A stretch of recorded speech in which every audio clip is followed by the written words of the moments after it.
Good morning, folks. Welcome back to the Philosophy for Philistines channel. I was going to produce a podcast yesterday, but I just could not. I didn't have the emotional wherewithal after what had happened the night before last with the passing of this Emergency Measures Act under highly unusual circumstances. But I have some encouraging things to say today and some warnings. The counter-revolution is building in momentum. Canadians are rejecting the sleight of hand being played on us by our elite class. Progressivism may fly in on the wings of a dove, but it will eventually reveal itself as an all-consuming bird of prey. People are fast growing disillusioned with the Cultural Marxist Revolution being propagated by our woke governments. Sadly, however, many do not understand the origins of this Neo-Marxist march through all of our institutions, nor do many place sufficient value on the necessity of freedom of discourse and assembly required to maintain the sovereign rights of the individual. So let's begin with driving in our own lane, ideologically speaking. At least have the convictions of your own belief systems. If you're a communist, you must support the right of the proletariat to rebel against the bourgeoisie. If you're a classical liberal, you must believe in private property rights and free market economies without central planning. If you're a conservative, you must believe in constitutionally limited government and the rule of English common law. Stop the hypocrisy. Stay in your own lane. Many are incapable of adhering to their own ideological possession because they don't actually understand themselves and their ideological motivations. Know thyself is a moral, epistemological injunction. The philosophy of Socrates still shines today. Even the most distant philosophers of his principles have discussed and debated his philosophy and teaching. Nietzsche, for example. The phrase "know thyself" was not invented by Socrates. Rather, it was the motto inscribed on the frontispiece of the Temple of Delphi.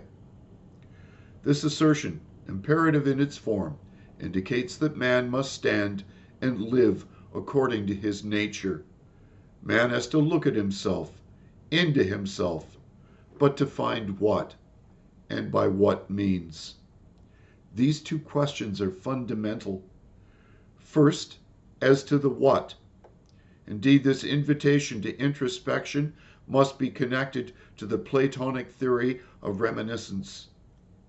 Everyone, says Socrates, has the knowledge itself, but must just remember that knowledge.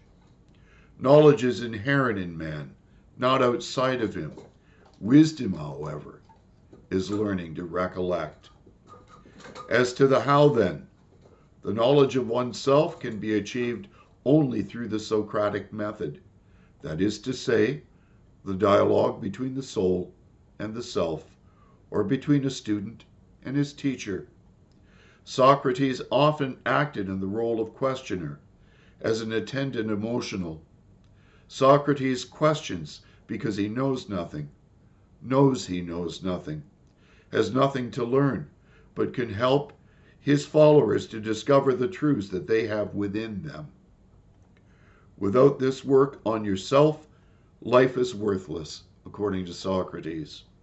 Hence his axiom, an unexamined life is not worth living.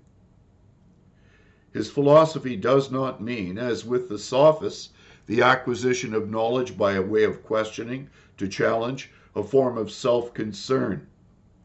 Partly due to the influence of Plato and Aristotle, the term sophistry has come to signify the deliberate use of fallacious reasoning, intellectual charlatanism, and moral unscrupulousness, which we have more than sufficient of today. So let's examine the sophistry of Trudeau's ilk, which is on full display for the entire world to see. The species of identity politics engaged in by Trudeau's government insists on identifying our capital of Ottawa as First Nations territory. Here's the thing. What land in North America wasn't the traditional territory of First Nations peoples? He uses the fact that he acknowledges Ottawa as Anishinaabe territory so that he can claim to be virtuous merely by repeating the same mantra while doing little to nothing to actually address First Nations concerns. To add insult to injury, literally, physical injury, the elderly woman knocked down by Trudeau's mounted Stasi was a Haudenosaunee clan mother. I spoke with her after I dropped my wife off at her embassy last week. For Trudeau, tolerance and inclusiveness apparently includes knocking a clan mother using a walker to the ground so as to dislocate her shoulder. This is exactly how Trudeau demonstrates his respect for not merely a Native woman, but a clan mother. Yes, brutalizing a First Nations woman on First Nations territory is Trudeau's version of respecting First Nations rights to protest his government's disregard for our First Nations peoples. This is shameless hypocrisy on full view for the entire world to see. Mr. Trudeau, Canada was once a leader in peacekeeping, while your illiberal, authoritarian regime has turned it into the very model of how to crush peaceful demonstrators.